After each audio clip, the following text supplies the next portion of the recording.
What is going on, fishy friends? Rich here, Rich's Fishes, and it's time for another fish room update.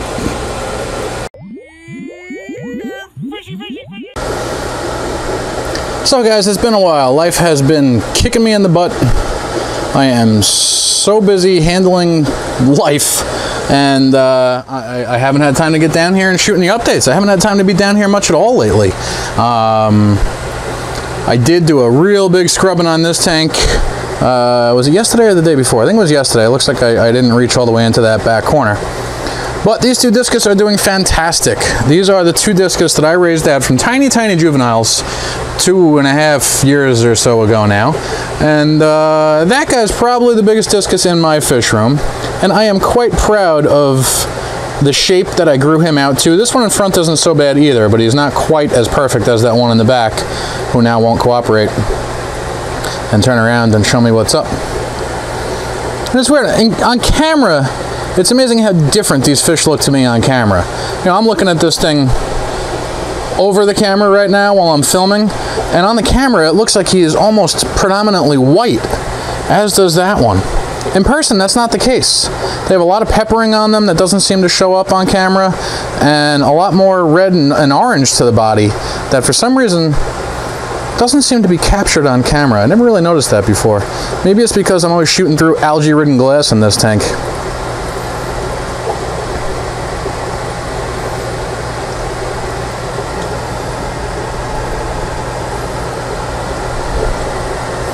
But I love these guys. These are the cross between the red Rafflesias and the Penang eruptions that I got from a breeder in New Jersey not too long ago. Started with a few more than these two. I think I started with 4. I had intended to buy 5. I only got 4 because the breeder messed up when he brought them to my house and had just forgotten what I had asked for. I did lose one, and then this is the one that has been alone over here in the quarantine tank for quite some time with the gill issue that I've never quite determined what it is. But the fish gets no better, it gets no worse. It just is. And we got the 20 long that I've neglected and neglected and neglected, and all the plants have grown out of it. And no, I haven't had a chance to get over here and do anything with it yet. But that's life sometimes. Sometimes life gets in the way. You got to prioritize things, and sometimes the fish room has to take a back seat, unfortunately. I make sure I'm still providing adequate care for the fish. I make sure I'm still feeding my fish. I make sure I'm still doing enough water changes to keep the fish healthy. But that doesn't necessarily mean that I have an hour and a half to 2.5 hours every day to be down here meticulously taking care of everything, nor have I had any time to film anything lately. And I know certain people would scold me for that and tell me I need to be making my fish room a priority and making YouTube a priority, and I just can't do that right now as much as I want to. But down here we got some success to speak of. These are the two that had spawned for me once or twice. We had another spawn the other day. They laid over here on this slate, flower pot, whatever thing, and 24 to 48 hours later, I had some wigglers bouncing around, and they were all on the bottom of the tank, right next to the clay pot there. And I was actually down here watching it while the fish did it, and I didn't have the camera in my hand. But slowly but surely, they grabbed all those wigglers / newborn fry, sucked them up into their mouth, and moved them over here into this clay flower pot on its side. And the fry are spilling out everywhere. And this is about as far as I made it last time with these guys. And the following day, the parents had gobbled up all the fry. Now, I've tried artificially rearing fry, and that did not work well in this tank, nor did it work well in another tank that we'll take a look at next. I've tried letting the parents raise the fry, and so far, I've failed no matter what I do. So I'm very torn. Part of me thinks maybe I should remove the parents out of this tank and then just worry about raising the fry. Another part of me thinks sooner or later these fish will figure it out and get it right on their own, and maybe I won't have to intervene at all. They still do a pretty good job of tag teaming, and one of them will sit and monitor the fry, sort of keep an eye on everything and try to wrangle in those loose ones. And the other one will swim around the tank, and then they switch. They take turns. You just saw the female was just in there. The male swam around the tank for a minute. Then the male came back. He sort of let the female know he was there. Then the female took off. There she is. So now you see the male there. It looks like he's eating fry. He's not eating fry, if we're able to focus on him. He's probably still got him in his mouth, and he'll spit him back out into the flower pot here. Maybe he already did and I missed it. But since fish don't have hands, they often have to gobble up the fry in their mouth and carry them and move them to a safer position. Unfortunately, that safer position is not always safer. It's just whatever the fish thinks could be safer. So I'm very, very, very, very, very mentally torn as to how I'm going to proceed from this point out. And typically, my decision-making process is me arguing with myself in my head for far longer than necessary, and then at the drop of a hat, I finally make a decision, and on a whim, I do something. So that something is either going to be nothing, moving the two parents, or trying to gather up all those fry and moving the fry. I don't know. I'm probably not going to move the fry. That's just too daunting of a task to potentially pull off, and I don't know where I would put them.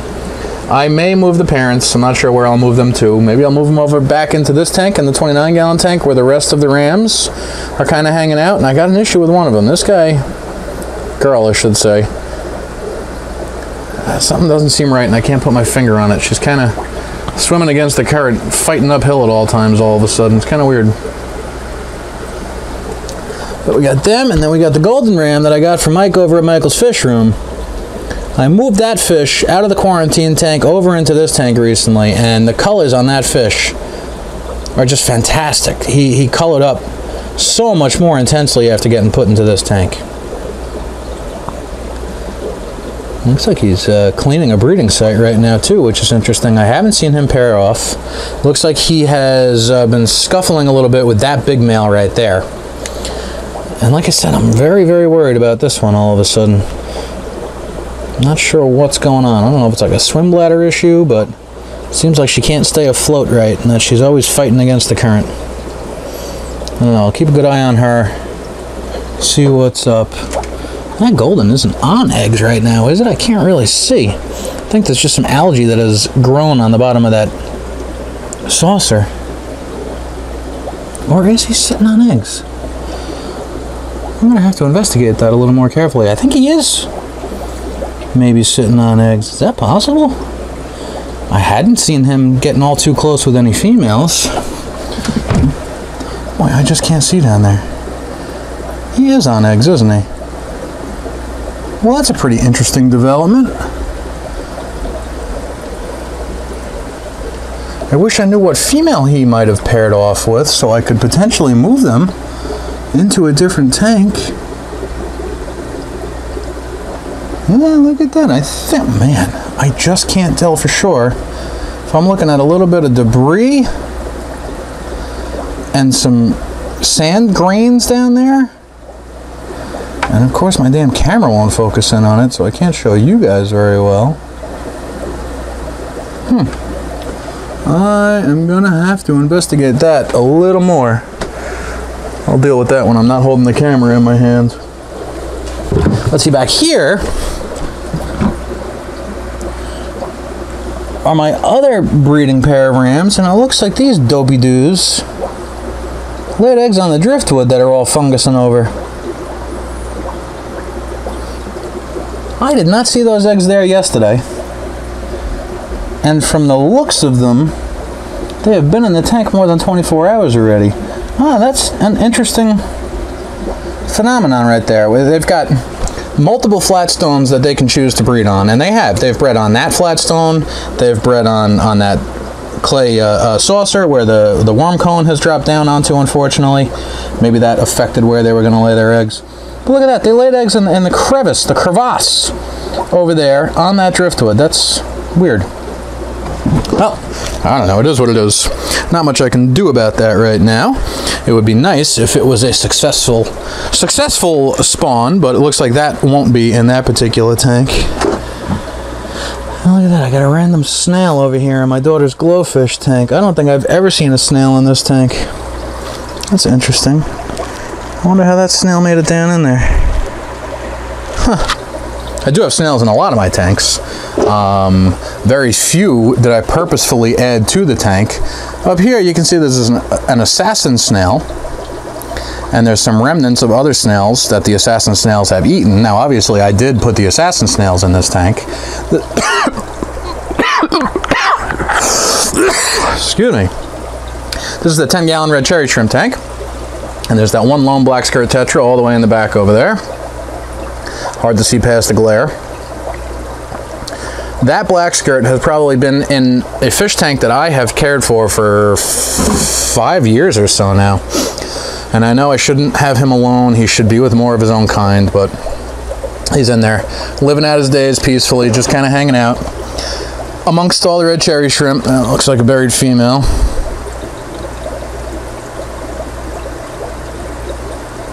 Oh.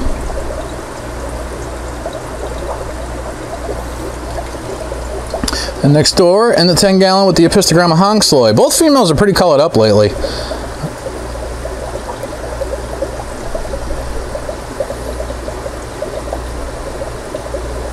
And there's still at least one fry bordering on juvenile Epistogramma hongsloy in this tank that was bred in this tank a couple of months ago now, I suppose.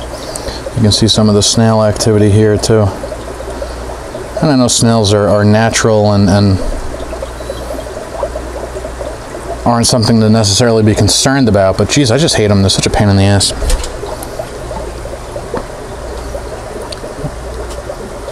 And certain snails can be detrimental to any spawning activity that can end up gobbling up eggs and things like that. Where the heck is the male? Maybe he's hanging out in one of the caves. That'd be interesting. Maybe there is some spawning going on. He's not in that cave there with her. There he is.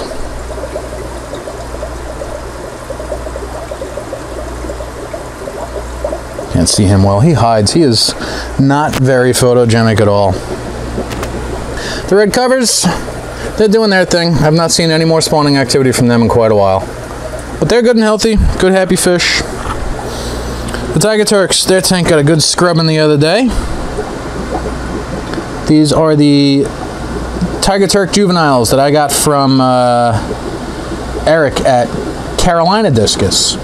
He had gone through some hard times. I think he wiped out his entire stock in his fish room due to, I forget what the issue was. I don't think it was a disease. I think it was a mechanical failure of some sort. His auto water change system didn't close and he was pumping chlorinated, unheated water into his tanks, and I believe he lost everything. And I think I just saw recently that he is just again starting to sell juvenile fish. He has been working on his breeding project and everything, and I am so tempted to go buy some more fish from him because I was really happy with the stock that I got from him. But I keep promising myself I'm not going to take on any more responsibility in the fish room until I get around to the fish room renovation that I've been talking about forever and just have not had a chance to because I'm still busy working on my kitchen. Let's see, what's the update on the kitchen? The kitchen is taking me 17 times longer than I ever thought it would. And while I do see a light at the end of the tunnel, I keep adding tiny little projects to everything, and there's just a lot to do. If anybody's ever done any of their own remodeling, you know, my theory on anything, I came across this theory when I was going to put a new engine into one of my cars back in the day, and that project took 1,000,000 times longer than I thought it would and cost 1,000,000 times more than I thought it would. And I convinced myself that any estimate I ever come up with when it comes to working on my own stuff, estimate for time, estimate for money, multiply everything by 2.5, and that might give you a much better idea of the reality of it all. So I thought my kitchen remodel would take a month or two. Here we are almost 6 months later, and I'm still working. But life gets in the way, work gets in the way. I'm lucky if I can work on the kitchen all day Saturday and Sunday, and I honestly don't really have any other time to do it. I always have intentions of getting to work during the week in the evenings, but then things like fish room maintenance come up, or putting my daughters to bed, or a school activity. I just got home from my oldest daughter's softball game a little while ago. It's almost 9 p.m. right now. Got home from that softball game about 45 minutes ago and had to put the baby to bed after feeding her dinner and giving her a bottle. So I didn't get her into bed until almost 8:30. She's usually dead asleep by 7:30. Here we are at 9 o'clock, finally get down here to feed the fish. I'm going to have to do a couple of water changes. Then I can finally get around to eating dinner, but then it'll be 11 o'clock at night. I'm not going to start swinging the hammer and doing any of the work that I need to do in my kitchen at 11 o'clock at night, just so that way I can get a half an hour, maybe an hour's worth of work done before I realize, holy crap, I'm super tired and it's bedtime. This tank is apparently L degrees Fahrenheit. Oh, now it's nothing. Oh, L degrees Fahrenheit. These are fantastic little thermometers, aren't they? So, I'm rambling, I'm getting sidetracked, I am hot and sweaty. What the hell was I saying? Kitchen. How long it takes? 2.5 months. Multiply everything by 2.5. A million months later and we're still working. What I've been up to in the kitchen lately, anybody who's followed along might have seen a video I did a long time ago where I broke up an old tile floor in the kitchen after I had gutted that room down to the studs and handled all the sheetrock and the drywall and the mudding and the taping. The room has been painted. I got the crown molding up, which I felt pretty accomplished after doing. I've done a piece or two here and there. I've never really done a whole room, and I've certainly never done that all on my own. If it's something you've ever done, you know, it's a hell of a lot trickier than it looks, and if you are not in the construction world, it's even trickier. So doing that I got it done in a good long day, but it was a hell of a lot harder than I expected it to be. A couple of mistakes here and there, but all looks pretty good.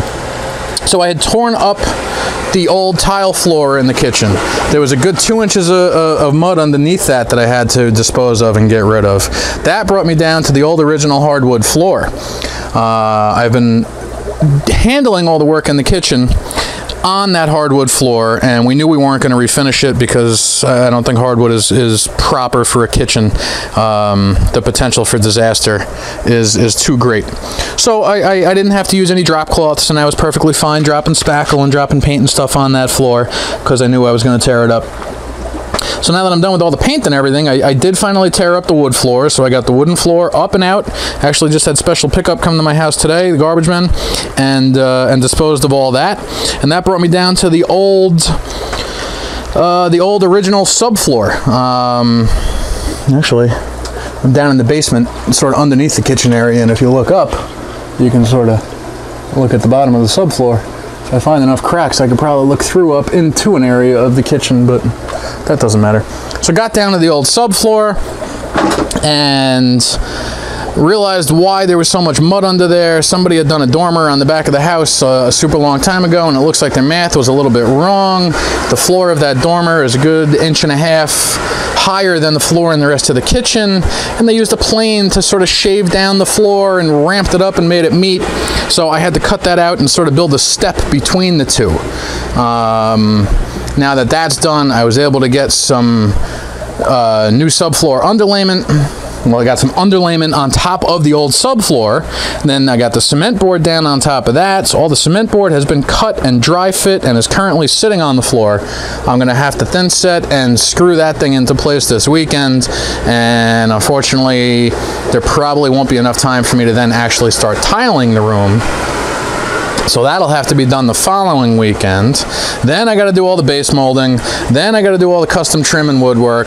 Then I got to stain stuff. Then I got to go paint all of that base molding. I got to fill all the nail holes in the crown and touch up that paint. And there's still a lot left to do. It's all punch list stuff now, and we're definitely at the end of the road here, but still a lot left to do. And I don't want to take on responsibility in the fish room until that project is done, and then until my bathroom renovation is done after that, and then I can get my washer and dryer out of here. Then I can renovate the fish room. Then I can take on more responsibility in the fish room because I will have automated things, and then I will feel comfortable in stocking a whole lot more fish and hopefully ramping up some breeding projects and finally fulfilling the goal that I have down here of having a successful breeding project in the fish room. Phew, now I'm depressed after thinking about all that. All right, guys, that's it for me. Comment, rate, subscribe, let me know what you think, and I will talk to you guys later.